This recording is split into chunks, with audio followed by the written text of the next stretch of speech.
Call to order the Monday, June 23rd meeting of the Common Council. Begin with the Pledge of Allegiance. I pledge allegiance to the flag of the United States of America and to the republic for which it stands, one nation, under God, indivisible, with liberty and justice for all.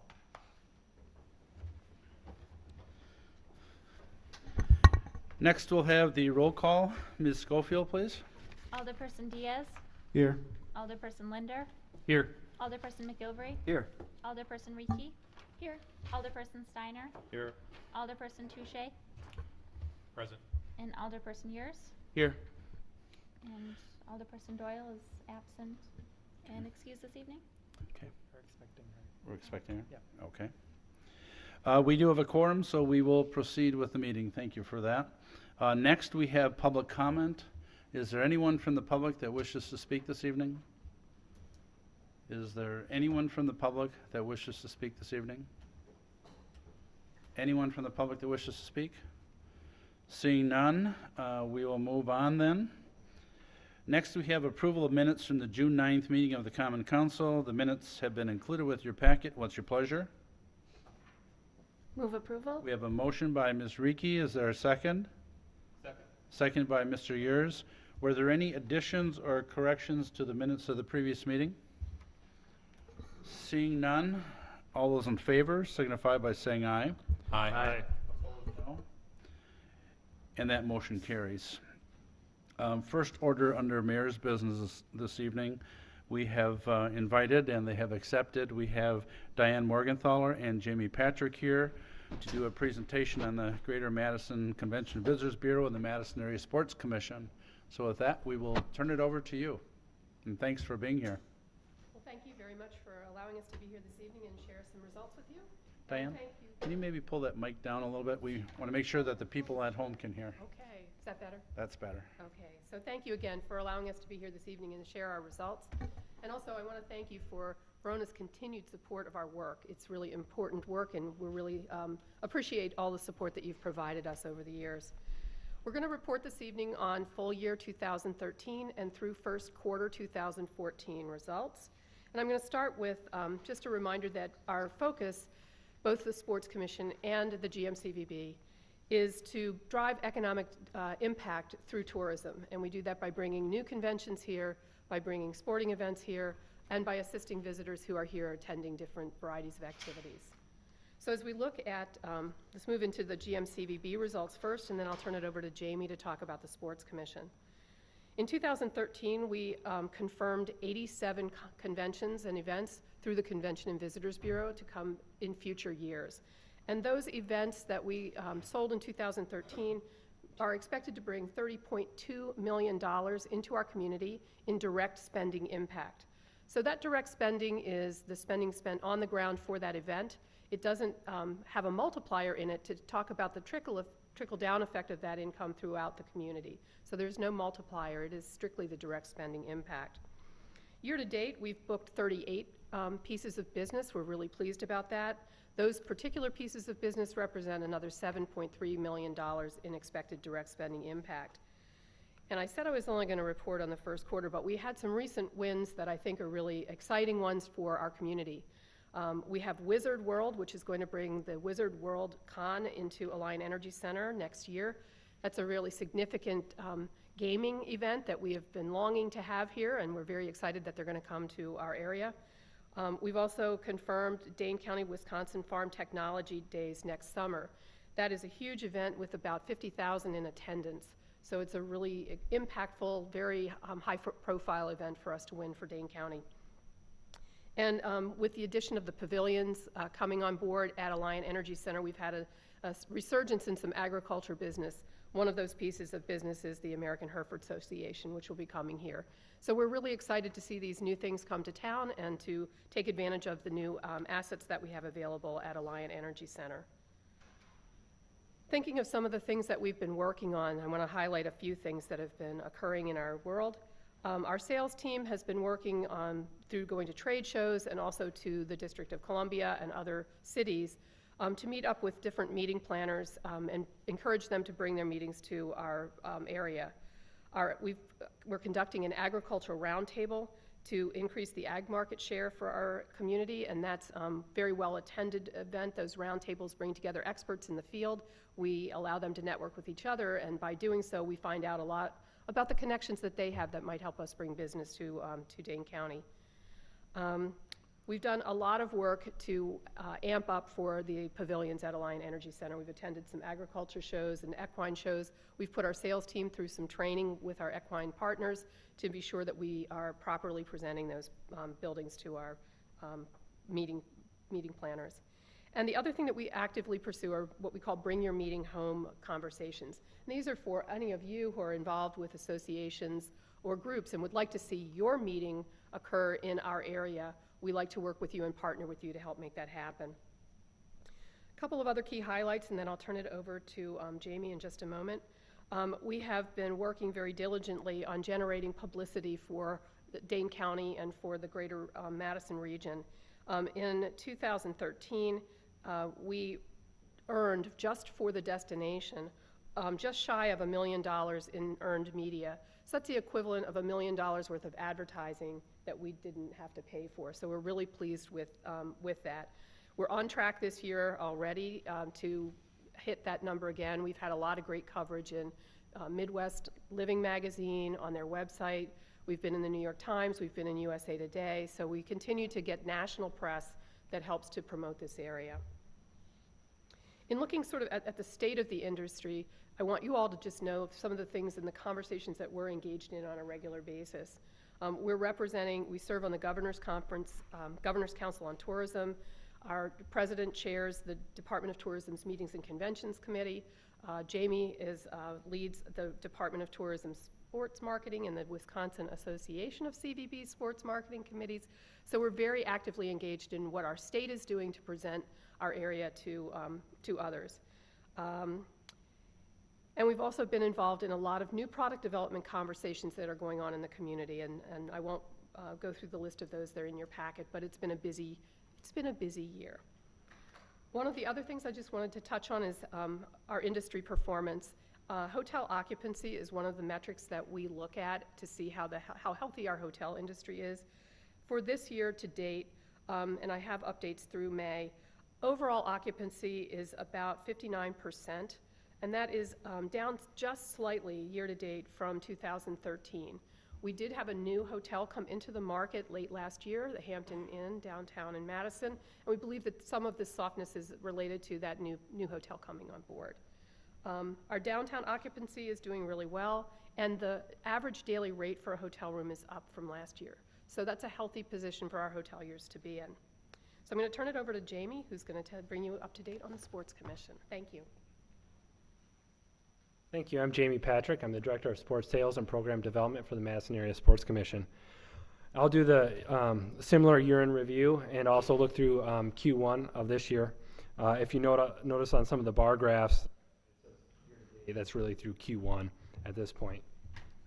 If you look at confirmed events and direct spending, our confirmed events were on par in 2013 with 2012 as well at 23 confirmed events, and 2014 is at 11 through Q1, which is a really strong number. We've, with some additional CVB financial support, we brought on a part-time salesperson, and so you see some of those lead numbers being upped. The confirmed event numbers and then lead numbers are also going to be up for this year as well with that additional sales support. If you take a look at direct spending for sports confirmed event that correspond with confirmed events, in 2013, some of the big drivers that we confirmed for future years, a lot are just occurring and will occur in the next couple of weeks. We had lacrosse out here last weekend. We have USA Cycling coming to town next weekend. And then the second week of July, we have the National Archery in the Schools program World Tournament. So that will be 3,000 shooters plus about 6,000 friends and family coming along for that event. It should be a really incredible sight. People from England, South Africa, so on and so forth. We're hoping it goes really well so we can rebook them for future years. If you turn the page to total confirmed event room nights, you can see we had a banner, just an exceptional year in 2011 with a 17-week bowling tournament and trampoline and tumbling and other things. 2012 was more within line of where we wanted to be, where we always try to be or higher. 2013 was a little bit lower.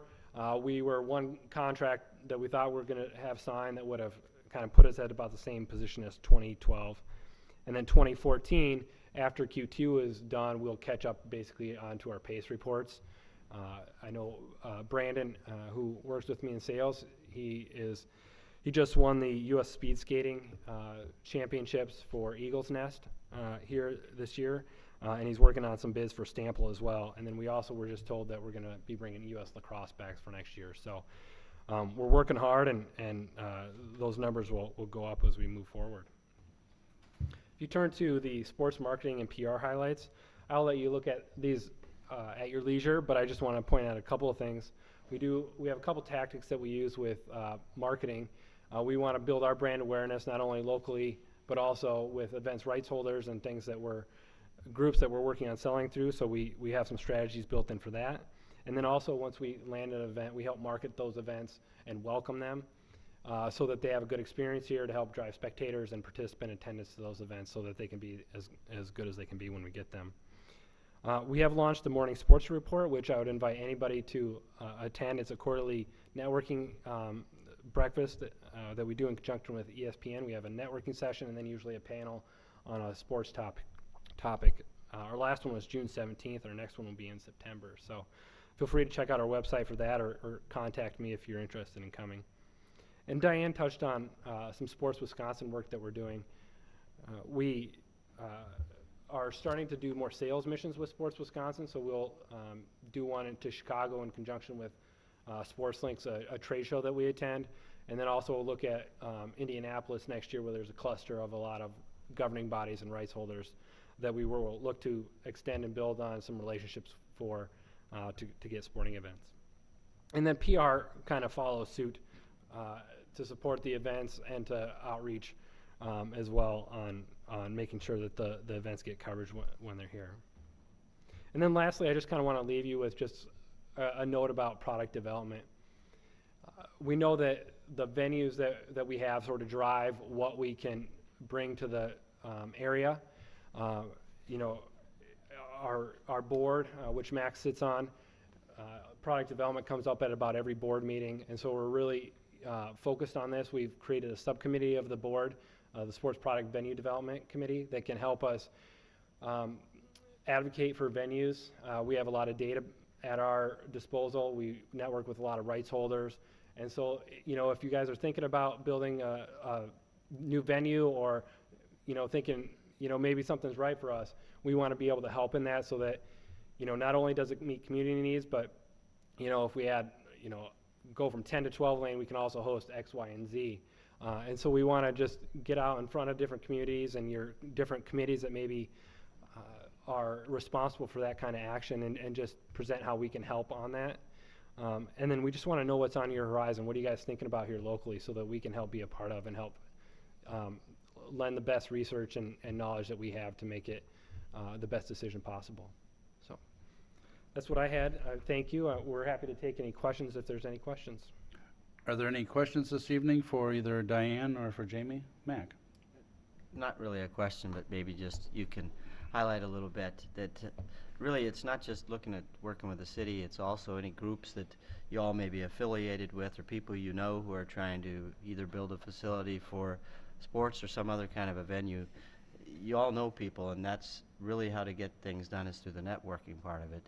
So this subcommittee of that he's talking about, the product development, that's one of their goals, is to reach out and build the networks and find ways to highlight these different groups and find ways to help them get these venues done, which brings people into our community and brings money into the community. So that's one of them. But also, I wonder if you talk about the youth grant just a little bit. I know we didn't get a chance to touch on it, and it's something I think this body would be good for them to hear about that too. Absolutely. Thank you for bringing that up. We give a youth grant out to get kids into sports. It can be, you know, we've given to as many as one kid to as many as 200 kids, simply to connect them with a sport that meets their interests and abilities. We do focus on disadvantaged kids. It's primarily funded through the Ironman Foundation. We have 2 cycles every year. We're currently accepting applications through July 8th, I believe it is. So if you know clubs that maybe have kids that, you know, they have kids that don't know how to pay for it, or they want to expand a program, please send them to our website or have them contact me. They can go to madisonsports.org/youth grant for the application process. And I know we have awarded a few Verona area groups in the past 3 years. So it's been a really great thing to do, and it just feels good when another way that we're giving back to the community. So I'd encourage you to do that. So. Any other questions for Diane or Jamie? No, thank you. Thank you for your support. Thank you for being here. Moving along on the agenda, we did have a proclamation for the recognition of service for Rita Martin. Rita was not able to be here this evening, so we are going to postpone that and reschedule that for a future evening. Two other items that I want to talk about tonight. The first one is the tornado that we had in the city, and I'm not going to spend a lot of time talking about it because I know Mr. Burns will in his report. But we always talk about how great our staff is and the great things that they do. And once again, in the face of an emergency, it wasn't really the elected officials around this council that were doing the work. It was our staff, along with staff from many other agencies. I know I personally had a phone call from Mayor Pfaff in Fitchburg, from Mayor Miller in Monona. Just so many different municipalities, so many different organizations, so many different people from around the state that contacted and said, you know, what type of resources do you need? We had, you know, groups in this city. I personally have spent a little bit of time at the Baptist Church. They certainly stepped up to the plate and offered a very valuable service to those that were impacted. When I saw the number of meals that were donated, it was just unbelievable. There was so much food. I had people from Stoughton contact me and say, we went through this 9 years ago. You know, what can we do to help? Who can we talk to? So one gentleman who I had talked to on 2 occasions had just moved to the city 3 weeks ago. And he said, I've never seen anything like this. I've never seen a community come together like this. And in the face of an emergency, you know, it was really good to see people do that. So certainly we want to thank all the people that were involved and thank the people that stayed away because that we could allow the public safety and other people do their job and get the cleanup done. So things really progressed very, very quickly, and we should be proud of our staff and the other people that help. So we want to make sure that they get commended when you get that opportunity. Second thing, I just wanted to mention the Hometown Days. Thanks for everyone that participated in that and helped get that together. Another very successful year this year. I think the Chamber did a great job. The weather was pretty decent. And fortunately, the tornado didn't occur when Hometown Days was going on. It's never a good time to have an emergency like that, but that was something. So thank you for everyone on that. And again, I know Bill's going to have more comments in his report about the tornado. So with that, we will move to the administrator's report. Mr. Burns. Yes, thank you. First of all, related to the tornado event, I did want to provide an update on the latest information that we have about the damage and the recovery process. With the F3 tornado that hit the city of Verona on June 17th, at this point we've identified that there were 84 private homes that were affected. Of those, most had minor damage, but there were 8 that had damage that was categorized as severe and 19 with major damage. And then Country View Elementary School was also significantly affected as the tornado hit the northwest portion of that building. I'd like to echo the mayor's comments and thank everyone that was involved in responding and recovering from this disaster. Certainly thank our employees, our first responders in police, city fire department, Fitrona EMS, Public Works, and the other city staff that responded and helped. Really everyone stepped up to the plate, worked long hours, and made sure that the scene was safe and worked on getting the area cleaned up and getting people started on the recovery process. I would also like to thank the people of the Memorial Baptist Church that opened up their facility as a temporary shelter and helped provide supplies and meals for people affected by the storm. Salvation Army, Red Cross. We had counted over 25 different units of government and agencies that responded and provided mutual aid or some other support. And we were getting calls for support from all over the county and really from all over the state. Chief Coughlin was telling me that other police departments were calling up and saying, these are the people, they're en route, just tell us where they need to go. I got offers for assistance from administrators from as far away as the Green Bay area offering to send staff down to help us. So we're certainly very, very appreciative for all of the support that we did receive in responding to the tornado. As far as the cost recovery and disaster recovery process, I did participate in a conference call with Dane County Emergency Management and Wisconsin Emergency Management last Friday. At this point, Wisconsin Emergency Management has informed us that the damage, while significant from this event, does not rise to the level of a federal disaster declaration, and therefore there will be no presidential declaration, which means that FEMA will not become involved in this event. There is still a question of whether the Federal Small Business Administration will get involved.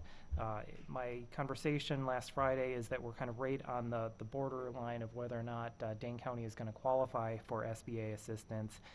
If SBA does become involved, the potential that opens up is offering low-interest loans to property owners that were affected by the disaster and need assistance helping with the recovery effort.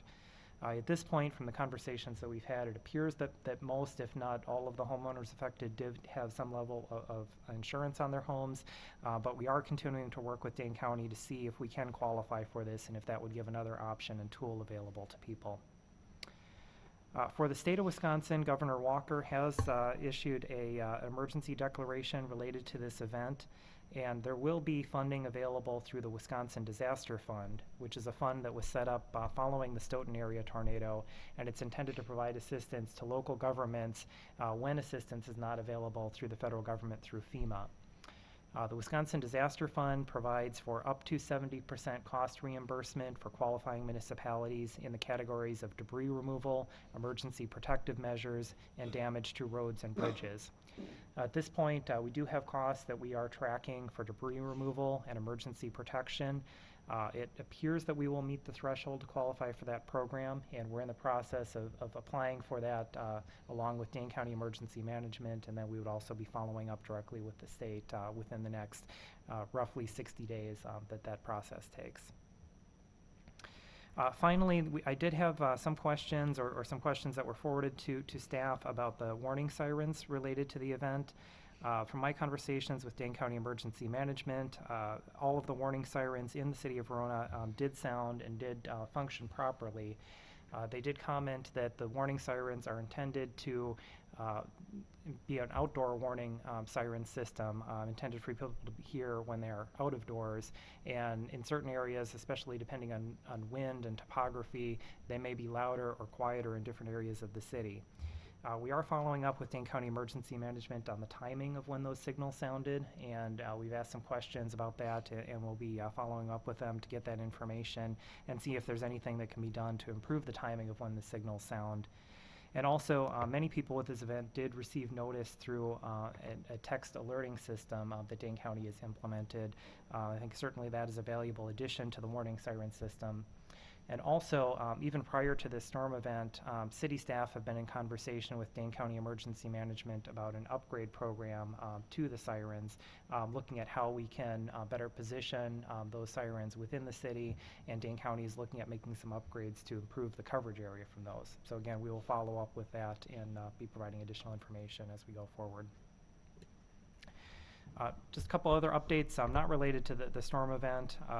I did want to report that according to the Chamber of Commerce Director, Hometown Days did go very smoothly. I think they were pleased with their first experience in running that festival and look forward to building on that in the future. And then later this evening, we'll be talking about the bids for Fire Station bid package number 1. Just to comment on the timeline for the remainder of that. For bid package number 2, we did send a notice to the newspaper for the timing of that bid today. The current schedule that we're looking at is that bids for bid package 2, which is the bulk of the construction, would be released by the end of this week. Bids would be due on the 15th of July. We're looking at doing an ad hoc committee meeting later that week, tentatively the 17th, although we need to coordinate that with the committee members to make sure everyone is available. And then the goal would be to bring the results for bid package number 2 before the City Council for action on July 28th. That is 2 weeks after what we had originally looked at. We were originally looking at bringing those forward on July 14th. However, we felt that especially given some of the changes that were made related to the cost reduction items we had discussed a couple of meetings ago, that the staff putting together the plans would like some additional time, and we also want to make sure we build in enough time to have that review process both by staff and the ad hoc committee. And we feel that based on bid package number 1, if there's authorization to proceed, there will be enough site work and other related items that it won't hold up the project schedule to build that extra 2 weeks into the bidding process. And with that, I'd be open to any questions. Mr. Touche. Thank you, Mr. Mayor.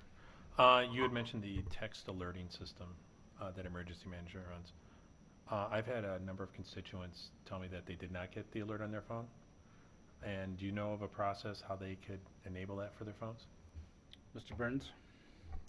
I will follow up with Dane County Emergency Management on that. I have heard that as well from some people, and it appears that there may be some issues depending on carrier that's covered. It's intended to be an automated system that's sent out that people don't have to do something to opt in, but we will follow up with that as well, and if there's other things that can be done to expand that, work with them on doing that. Thank you. Thank you for that question. I was going to ask the council, could we just have a show of hands? I'm curious, how many people did get a text alert? Anybody? Did? Okay. So by far a majority. Okay, thank you. Any other questions for Mr. Burns? Thank you, Bill. We'll move then to the engineer's report. Mr. Gunlock, please. Thank you. Report on the construction in the community. Lincoln Street reconstruction. The contractor has completed the mainline water construction and is currently working on the installation of the replacement water services. Weather permitting, the water service replacement should be completed this week. Following water service replacement, the street grading will commence. Curb and gutter is scheduled for placement the week of July 21st. And all work on the street is to be completed by August 29th. Scenic Ridge Phase 6. Contractor has completed the rough grading of the streets and lots. Underground utility work may start this week if things dry out. This phase of the development is scheduled for completion by the end of August and will add 26 single-family lots. Prairie Oaks Phase 3. Contractor has completed the sanitary sewer construction and has started water main construction. Due to wet conditions, there was no work last week. If weather conditions improve, the water main should be completed in 2 weeks, followed by the storm sewer, and then the street construction. All work is scheduled for completion by mid-August. And finally, Cathedral Point Phase 4. Pre-construction conference for this project was held last week. Site grading is scheduled to start this week, with utility work starting in about 3 weeks. Work in this phase is scheduled for completion by the first week of November and will add 48 single-family lots. That completes my report for this evening. If there are questions, I'd be happy to try to answer them. Are there any questions? Excuse me, are there any questions for Mr. Gunlock? Not seeing any, Bob. Thank you. Welcome. We will move then to committee reports. We'll begin with the Finance Committee. Mr. McGilvray, please. Thank you, Mr. Mayor. Under item 9A1, I'll make a motion to approve payment of the monthly bills in the amount of $396,213.48. We have a motion by Mr. McGilvray. Is there a second? Second. Seconded by Mr. Linder. Mr. McGilvray? Thank you. In the way of explanation, 2 of the larger items from this month's bills, first being to the Architectural Design Group, LLC, for our new fire station architectural fees. That amount is $54,329.87. The second being to Hammersley Stone Company for the Lincoln Street reconstruction and replacement of the water main on that street. That amount is $161,679.70. You've heard the explanation of the major expenditures. Are there any questions for the committee or for staff? Seeing none, the motion before you is to approve the payment of bills in amount totaling $396,213.48. All those in favor signify by saying aye. Aye. Opposed, no. Motion carried, and the bills are approved. Mr. McGilvray? Thank you. Under item 9A2, I will make a motion to approve Resolution R-14-034 awarding the sale of $8,690,000 general obligation corporate purpose bonds, Series 2014A, to Wells Fargo Bank National Association out of Charlotte, North Carolina. We have a motion by Mr. McGilvray. Is there a second? Second. Second by Mr. Linder. Mr. McGilvray? Thank you. At the committee level, we did have Mr. Todd Taves from Mellors Associates, who's here at the podium right now, give a presentation of the sale day report, and he will provide an explanation of why the sale amount is actually different than what you have listed here in the packet. Mr. Taves. Certainly. I'm going to refer to this document that was handed out previously. And if you could flip to page 2, you did receive 5 bids for your bonds. As indicated in the motion, the winner was Wells Fargo. If you look to the far right, the true interest rate you'll pay is 3.05%. One thing I would note is you'll notice the price that they're paying is $9,020,000 and some, even though the face value that you'll be issuing is $8,690,000. And the reason for that is it's a reoffering premium, meaning that the sale of the bonds on the secondary market will generate additional revenue that gets figured into the transaction, and I'll point that out in a moment. Those bids continue on to pages 3 and 4, so you can see where they fell in. And on page 5, we've got the before and after sizing. So the council authorized going out to market with $8,805,000 in bonds. The actual amount to be issued tonight would be $8,690,000. If you look down most close to the bottom of the column, you'll see that negative $338,092 number. That is that reoffering premium. It's shown as a negative number because it's a credit to the transaction. There are certain state laws that restrict how we are using that money. So of that $338,092, $115,000 is used to reduce the issue size. You still end up with the same amount of dollars for projects. You just issue less bonds to do it. And $205,135 will go into your debt service fund to help pay interest expense on the bonds. On page 6, we show the broken out debt service schedule for the 2 primary purposes of the bond offering. The first would be the street project shown on the left with a 15-year amortization, and then the fire station projects in the center with a 20-year amortization. And the one thing I would point out again on this exhibit as it relates to that reoffering premium, if you look at the 2015 principal payments, you'll notice that we've actually increased those from the pre-sale planning. And the reason we did that is because you will now have those extra dollars in the first year to help make the payment, but you desired a level debt service schedule. So by increasing the principal, then applying the reoffering premium, it nets out, and you end up with that level debt service payment. On page 7, we show the same actual debt service schedule for the new issue in the context of your existing debt to include other sources of revenue that you have available for payment, both on existing debt as well as this new issue. With regard to the new issue, we've got the bond premium that we talked about. You also have fire impact fees you're planning to apply over time to offset some of the debt, as well as the savings on rent by virtue of building the new facility. So on the far right, we come up with a projected new levy amount and a projected new rate based on a value estimate.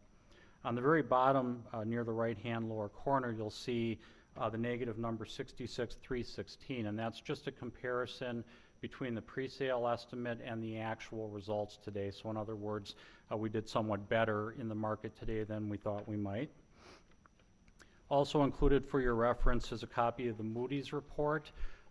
As part of the process, we go to Moody's each time. They review the fundamentals of the city, what's going on, and that rating goes under review. And in this case, as it has been in the past, it was affirmed at a AA2, which is a solid rating, 2 notches below the highest possible rating of AAA.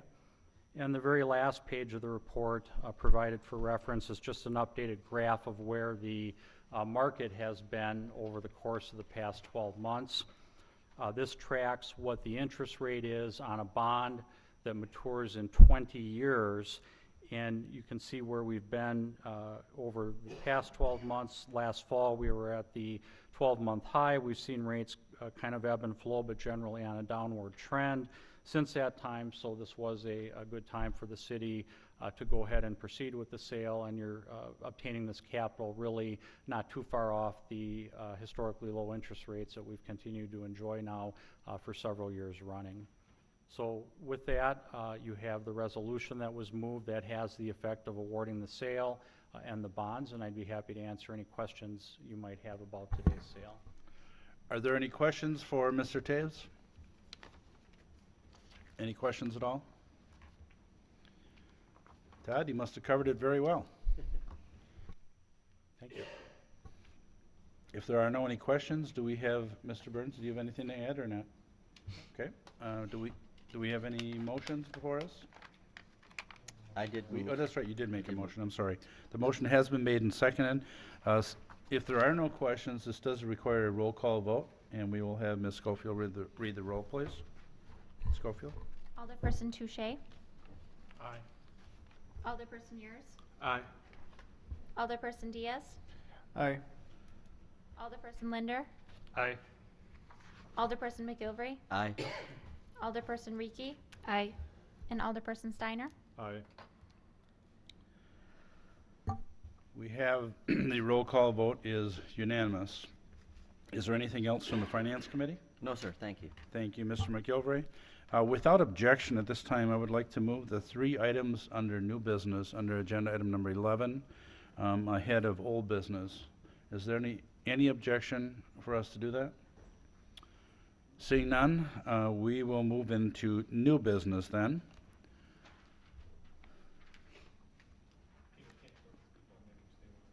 We don't want to torture people.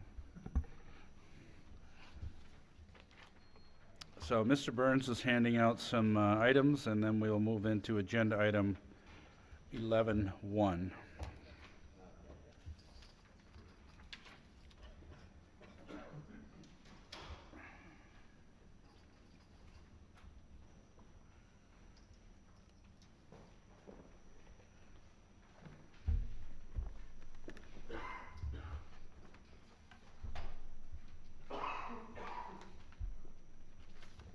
You can start it out, Bill. Yeah. Mr. Burns. Yeah, the city has completed bid package number 1 for the fire and EMS facility. This was for some of the initial items that are needed in order to start work on the site. It includes concrete, precast concrete, earthwork and site demolition, and asphalt. I've just passed around 2 items, and these were also emailed out earlier this afternoon to the council. It includes a summary of the bid results and shows the bidders and the recommended bids in yellow. And then the second item is an update of the construction cost estimate, which includes the results of bid package number 1 based on the recommended bidders, and then also includes some anticipated adjustments for the cost reduction items that were discussed previously by the council back at the meeting in May. And on the last page of that includes a description of what items are included and which alternative items are available for future bid package items, but currently what option is included as the base bid in the estimate. We do have Steve Gelsman from Five Bugles and Bill Penoyer from Tri-North Builders here. Bill from Tri-North coordinated the bidding process and the results, so he's available to present the results of the bids and the recommendations this evening. As Mr. Burns mentioned, we received bids for the what we looked at as being the essential bid categories to stay on schedule. The first one was the concrete package. This came in as a complete package, but we had set the bids up because we knew that there were some contractors out there that only performed either, as we call, flat work, which is just what it sounds like, just floors, or some contractors that only did site concrete. So we had them break out the site concrete cost. So the total packages that you saw, we had 2 bids from Vogel in Findorf. Vogel was at the $1,017,995. Findorf was $979, and we had a lot of alternates and unit pricing. So this is really kind of the apples to apples number here is what it is. Then looking down at the site concrete only, this is now if we pulled the just the site concrete, what that value is. Vogel's number was 243,648. Parisi was at 187,783, and Findorf was at 218,118. Then we also had two alternates. One was for, there's a large amount of pavement which is behind the apparatus bay and around the side. I think we might have shown you that at the last meeting, that we would do as an alternate in heavy-duty concrete, a thick concrete, as opposed to asphalt.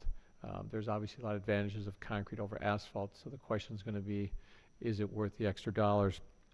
If we take the low bidder, which is Parisi, they actually have the low numbers, by quite a bit on the alternate concrete as well. So in selecting them and not deciding on the alternate right away, we're still going to get the best value with the alternate. I think there was some confusion on bidding the second alternate. You can see by the numbers being, is all over the place like they are.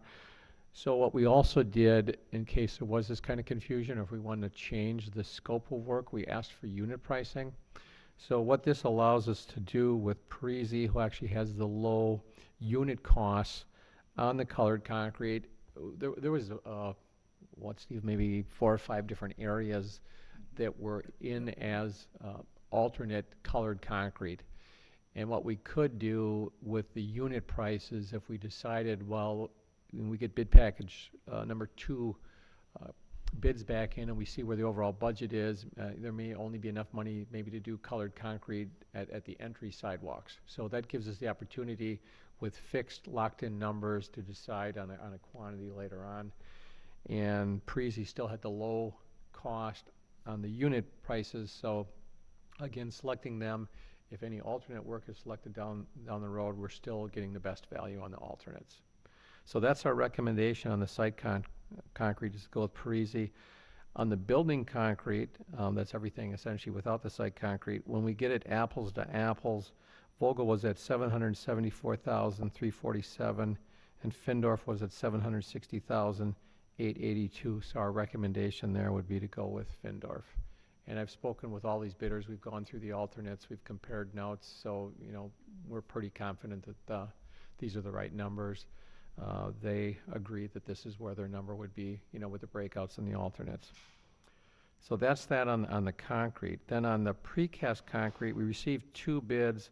Actually, the second one, Mid-States, didn't have the proper bond information. They weren't low anyway, so Spancrete was the low bid for the precast concrete.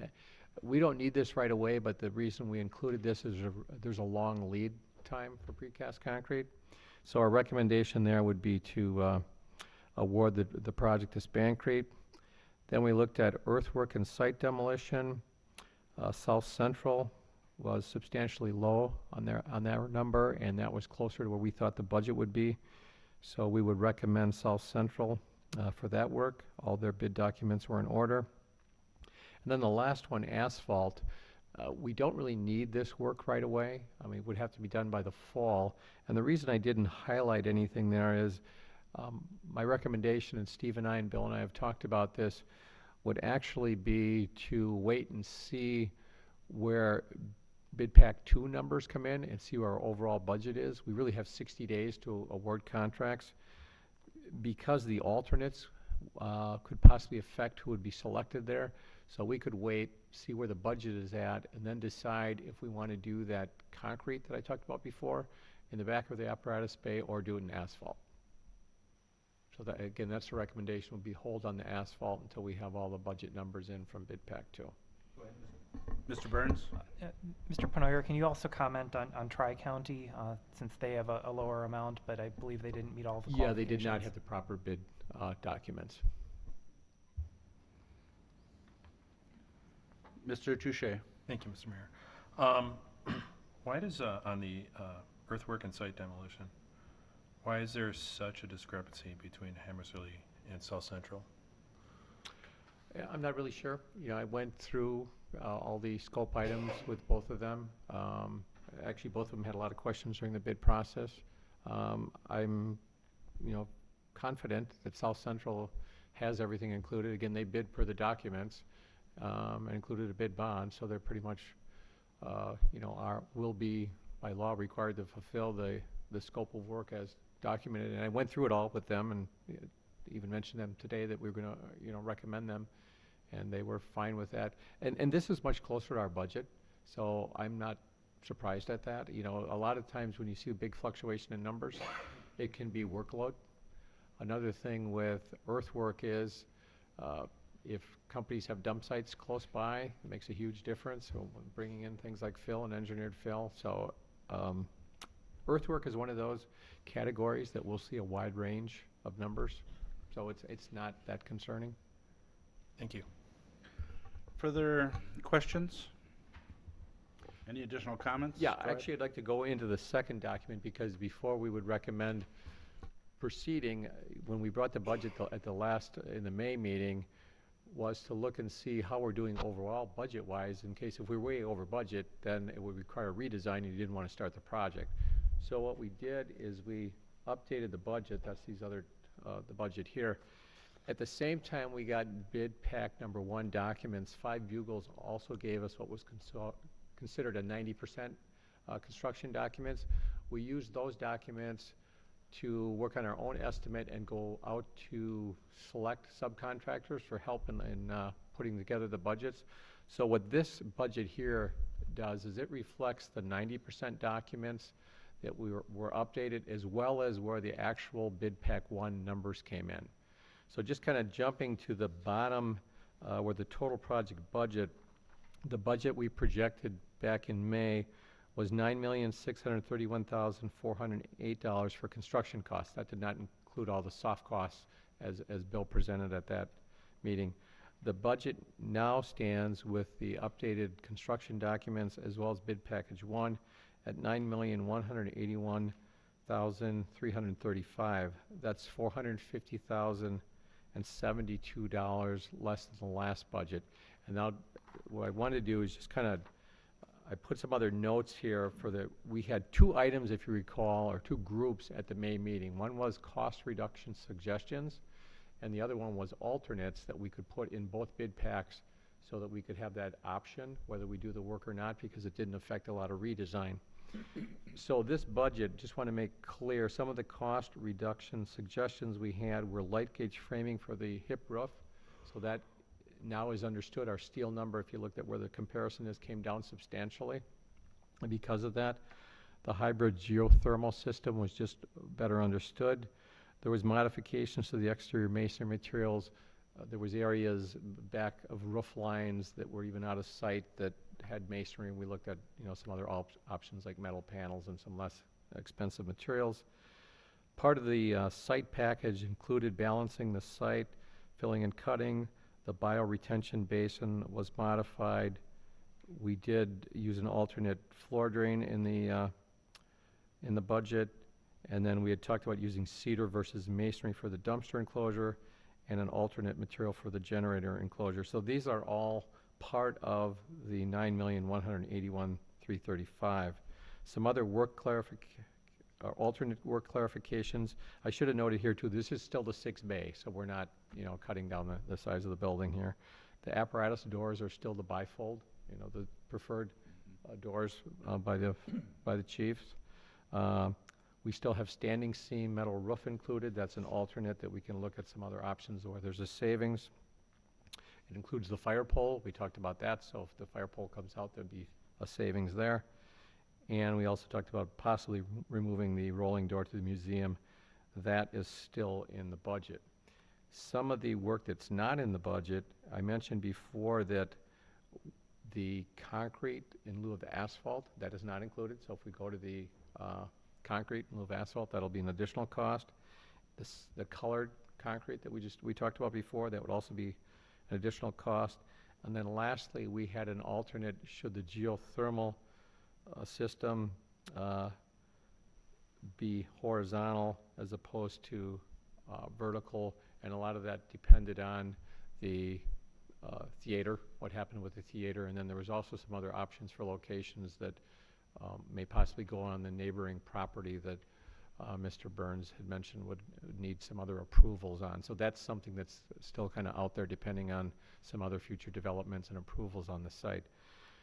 So kind of the bottom line here is that if you took all this into consideration and where we had estimated the alternates and the value engineering, the recommended savings, we should have realized a savings of $472,000.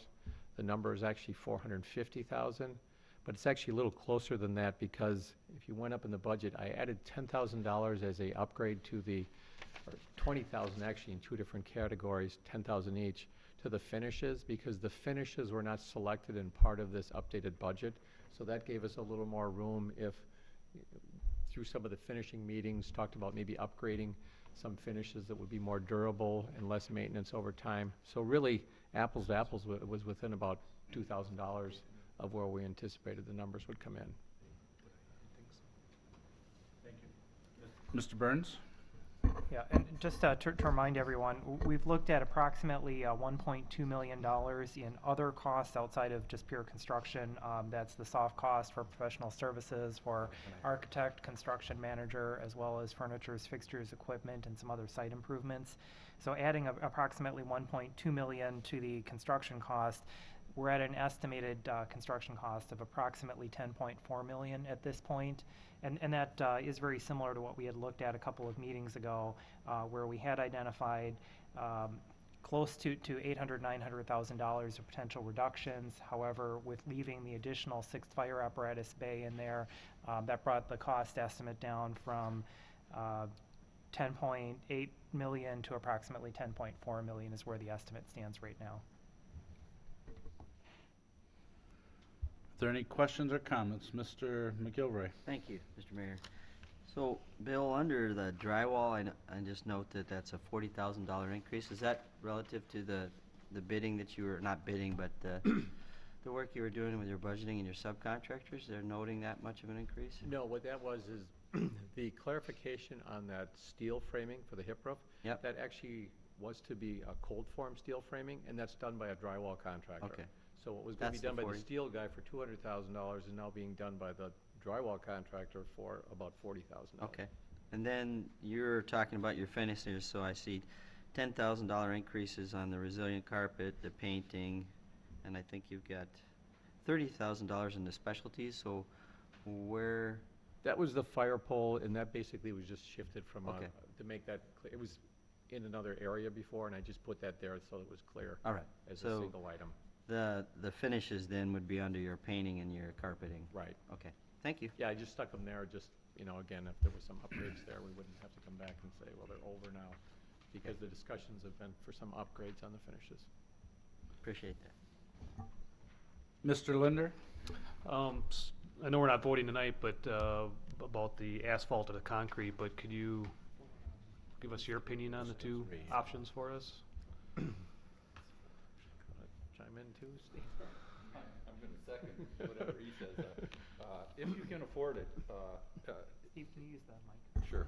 If you can find it in your budget, in my opinion, concrete will serve your long-term needs much better than asphalt pavement will.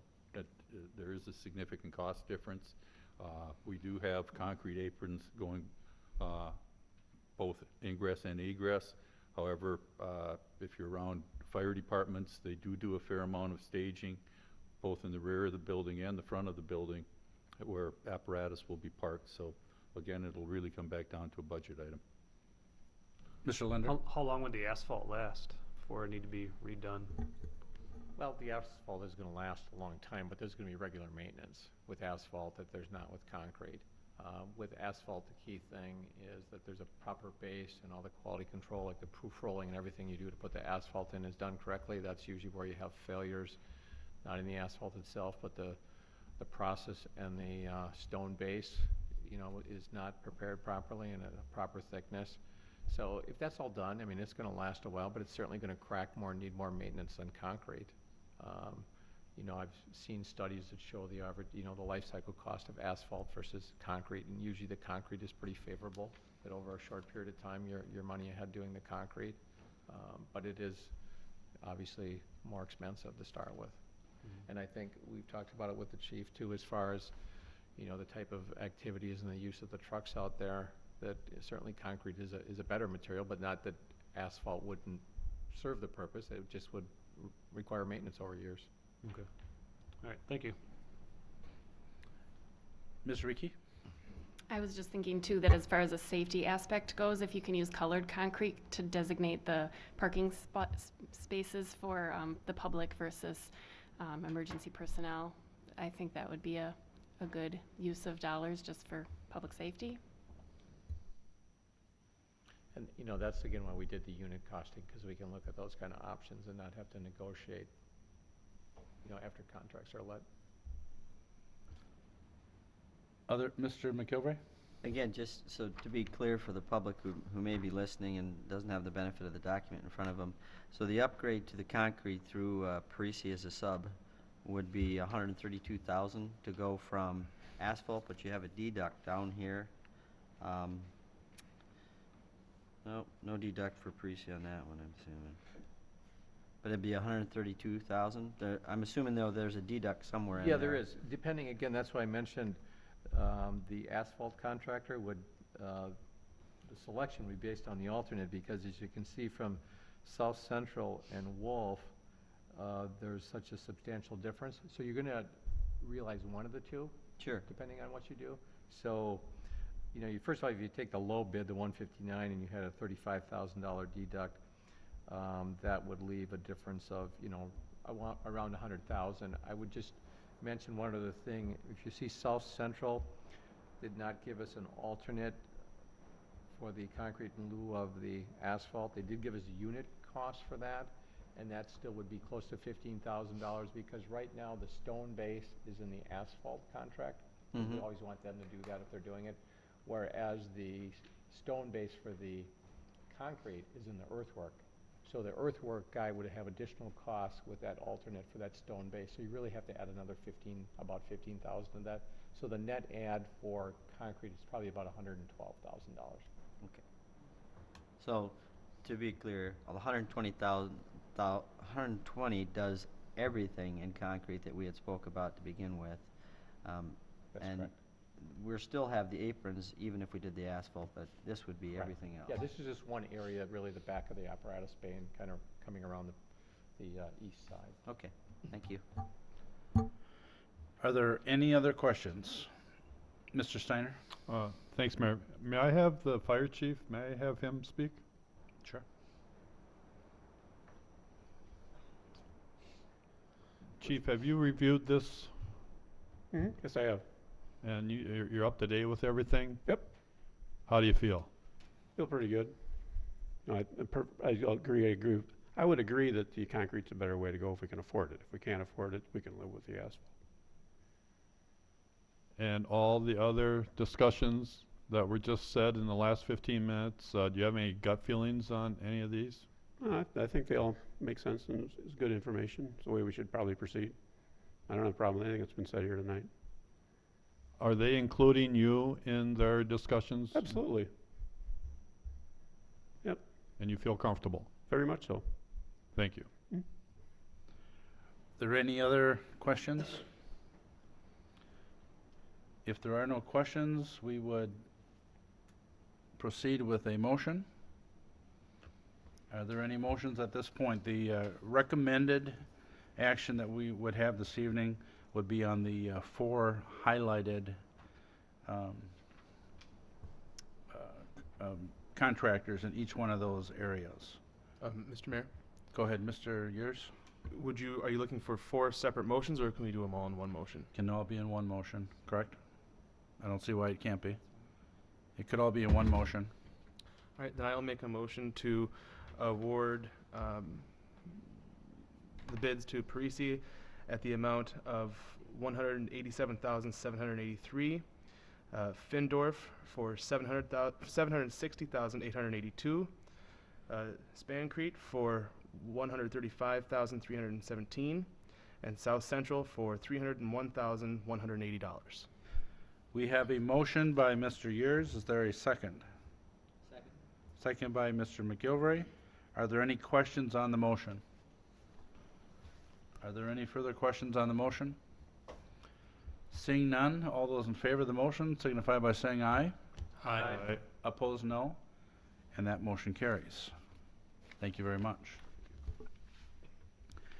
Next, we have discussion and possible action regarding Resolution R-14-035, approving a quick claim deed and property use agreement with Nine Mound Development LLC. Mr. Burns, did you want to begin the conversation, please? Yes, this relates to a proposed Fairfield Inn and Suites Hotel at 613 West Verona Avenue. Last September, the Plan Commission and City Council reviewed and approved a precise implementation plan to allow for the construction of that facility. And the conditions of approval included agreement on a property use agreement and a land transfer with property owned both by the Wisconsin Department of Transportation and the city. And if you recall, this is a site that is surrounded by streets on three sides. It's a tight site, and in order to make the development work on that site, there was property for a triangle of right-of-way, excess right-of-way that needed to be required from the State Department of Transportation, a triangle of right-of-way on the northwest corner of the site that would be transferred with the city, and also some right-of-way dedicated on the southern side of that parcel.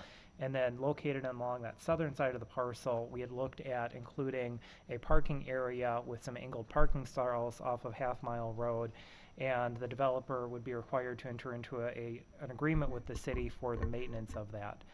So we're at the point now where those documents have been put together. The property owner has reached a purchase agreement with the Department of Transportation. Staff and the city attorney have worked together to put together the property use agreement that would govern those angled parking stalls. The key terms of that is that the developer would be able to construct 23 parking stalls in that area. They'd need to be constructed by city standards with plans approved by the Director of Public Works. The developer would agree to maintain the parking area, including removal of snow and ice from the parking stalls. If it's not maintained in good condition, the city would be able to perform the required work and impose a special charge on the property to recoup the cost of that work. The developer may utilize the parking area as part of the parking for the hotel located at 613 West Verona Avenue, but those stalls would also be available to any members of the public who wanted to park in that area. And as part of this agreement, the city would be agreeing to waive any overnight parking or winter parking restrictions within that parking area, which would allow hotel guests to continue to utilize that as they have overnight stays at the hotel. So this resolution that has been drafted would do two things. It would both approve the quitclaim deed for the land transfers for the city, and it would approve the property use agreement on the property. The recommended condition is that execution of the documents would be contingent upon the payment of any fees due to the city and to the Madison Metropolitan Sewage District for the property at this location. Are there any questions, Mr. McGilvray? For the sake of discussion, at this point, I'll make a motion to approve Resolution R-14-035, approving a quitclaim deed and property use agreement with Nine Mound Development LLC. We have a motion by Mr. McGilvray. Is there a second? Second. Seconded by Ms. Doyle. Mr. McGilvray, anything to add? I didn't have anything to add, but Okay. Mr. Yurs. And this question dates back to when this was before the Plan Commission last year. How does these parking stalls affect the Verona Vet and Boarding Clinic that's right there? Do they still have to change their address? Mr. Sayre? I think you're referring to the mailbox. Wasn't that the mailbox issue? I believe the JSD Professional Services, who was the engineering company for the applicant, I believe they have spoken and worked that out. I don't recall what the exact details were. That was a while ago, but I know they did have a conversation, and I've spoken with the vet about other things in the meantime, and they haven't brought that up. So I'm under the assumption that it's been worked out in some manner, either by relocating that mailbox or something. But my understanding is it's not an issue. Okay, yeah, I just wanted to make sure that had been worked out. Other questions, comments? Mr. Touche? Thank you, Mr. Mayor. I'm kind of new to this project. How many in-ground parking spaces are there? Mr. Sayre, do you remember that off the top of your head? I think there's 23 in the street. I think there's about 91 total. Say maybe half are. So 91 with the street, is that right? Correct. Yeah. Good enough, thank you. Other questions, comments? Mr. Linder? I got two. What's the, so first of all, is there supposed to be a contingency on the motion for approval of this agreement? Mr. Burns? I would recommend that it be contingent upon the payment of any required fees. So if the maker and the second would agree to that. Motion, first agrees. And they do? Okay. Mr. Linder? And then my second question, I don't know if anybody here can answer. So if we prove this tonight, what's the, like, is there potential digging going on pretty soon, or what's the status of the rest of the project? Mr. Official?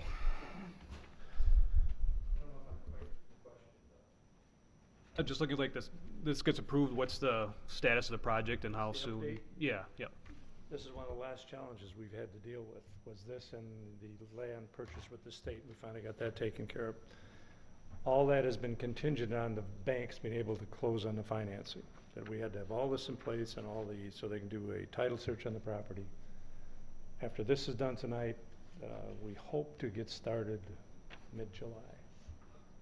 So that's the plan anyway. We do have bid package 1 out there right now for soliciting on site work package. When would you think you'd be ready for occupancy then? We're looking at March of 15.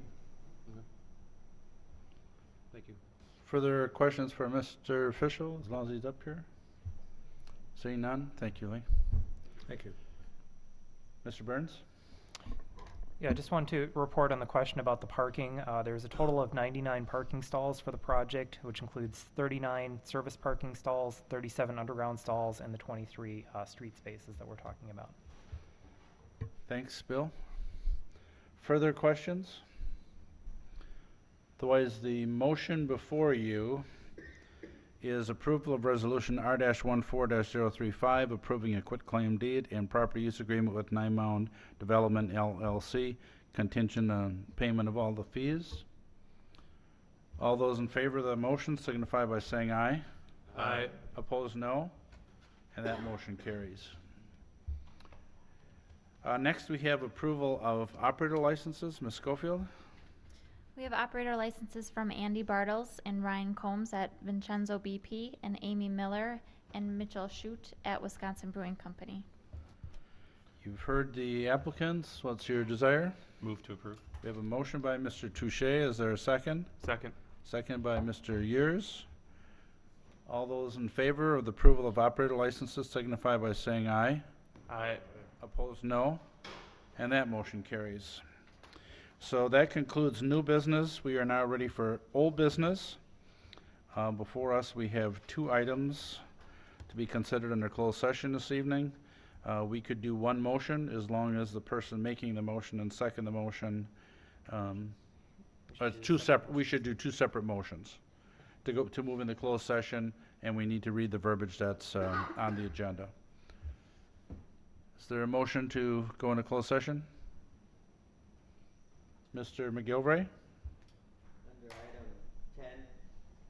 Under item 10.1, I would make a motion to go into closed session to consider, discuss case number 13CV3717, Local 311, IAFF, AFL-CIO versus City of Verona and Verona Joint Fire District, Dane County Circuit Court, which is currently pending. The Common Council may convene in closed session as authorized by Section 19-85, Parent 1, Parent G of the Wisconsin statute for the purpose of conferring with the City of Verona legal counsel who is rendering oral or written advice concerning strategy to be adopted by the city with respect to litigation in which it is involved. The Common Council may reconvene in open session, discuss and take action on the subject matter discussed in closed session.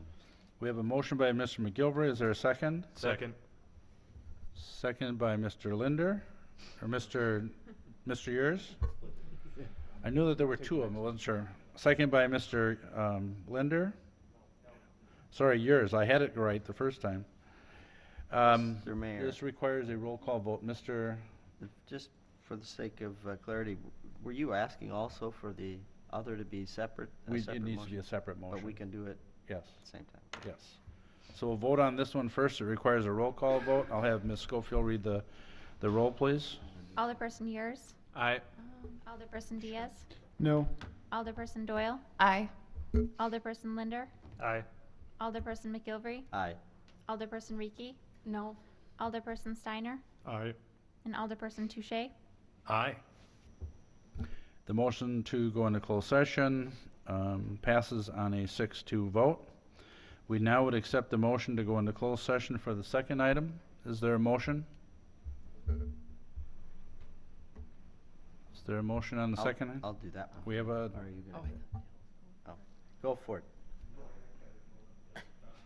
Mr. McGilvery? Under item 10.2, I'll make a motion to go into a closed session to consider the intergovernmental agreement with the City of Madison regarding land use, common separation, and municipal jurisdiction. Again, the Common Council may convene in closed session as authorized by Section 19-85, Parent 1, Parent E of the Wisconsin statutes for the purpose of discussing and negotiating strategy regarding the intergovernmental agreement with the City of Madison for the competitive and bargaining reasons requires a closed session. The Common Council may reconvene in open session and discuss and take action on the subject matter discussed in closed session. We have a motion by Mr. McGilvery. Is there a second? Second. Second by Ms. Doyle.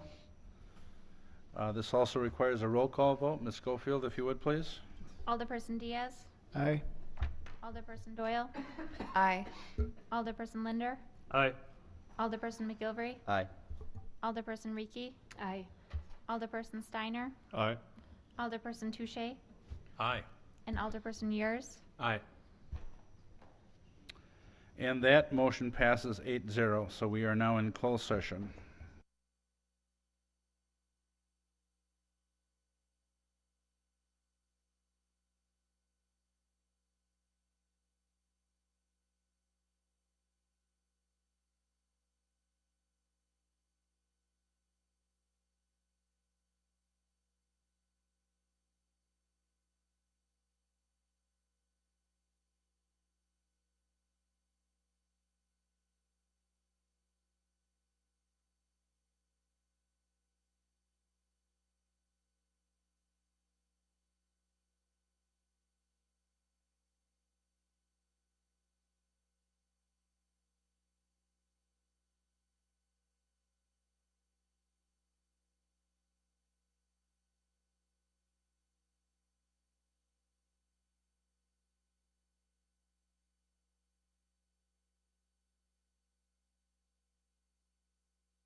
We are back in open session. We are just waiting on two alders that are out of the room right now. And as soon as those two alders are back, we will go back to the agenda.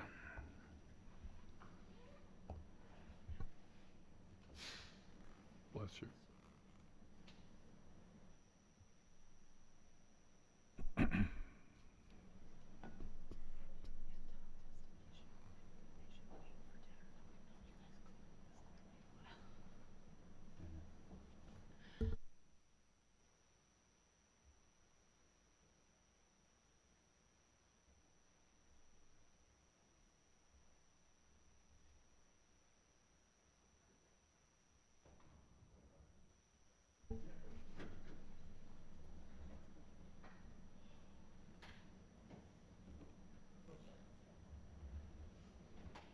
Okay, we are reconvened in open session. Are there any motions before us at this time? Mr. McGilvery? Thank you, Mr. Mayor. Under item 10.1, I'll make a motion to allow legal counsel to pursue an appeal on case number 13CV3717 Local 311 IAFF AFL-CIO versus the City of Verona and the Verona Joint Fire District in the Dane County Circuit Court currently pending, and to authorize staff and legal counsel to pursue a settlement agreement. We have a motion by Mr. McGilvray. Is there a second? Is there a second? Second. Second by Mr. Touche. We are open for discussion on the motion.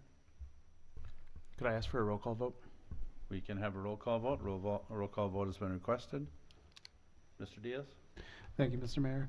I just want to say that this is a compromise proposal, both figuratively with talking about a potential settlement and looking to appeal the court decision. I don't know if anyone's 100%. I know for a fact everyone is not 100% happy with how things have turned out, but I think this motion gives the city the best range of options as we move forward and to get the best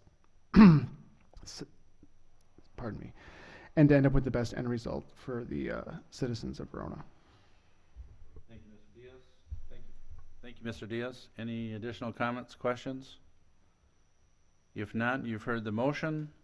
A roll call vote has been requested. Ms. Schofield, would you read the roll, please? Alderperson Doyle? No. Alderperson Linder? Aye. Alderperson McGilvray? Aye. Alderperson Rieke? Aye. Alderperson Steiner? Aye.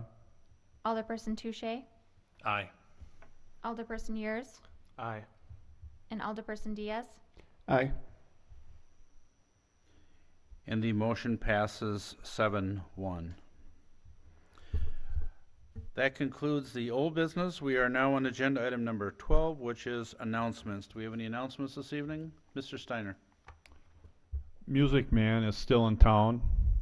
The VACT will conclude their presentation of Music Man this week, Thursday, Friday, and Saturday. Tickets are still available through the internet, vact.org, or through telephone the old-fashioned way, 845-VACT. Thank you. Thank you, Mr. Steiner. Any other announcements, Mr. Yurs? At the beginning of the meeting, we talked about all the emergency personnel and everybody who responded to the tornado disaster.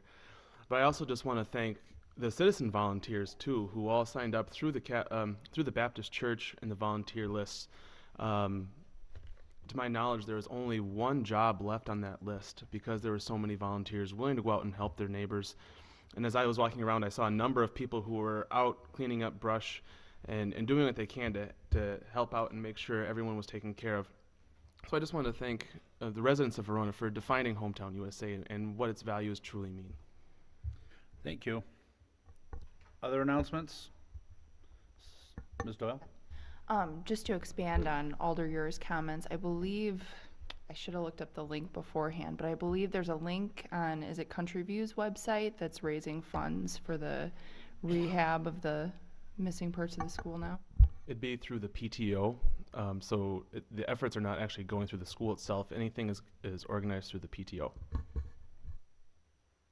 Thank you. Seeing no other announcements, a motion to adjourn would be in order. So moved. We have a motion by Mr. Linder, seconded by Mr. Yurs.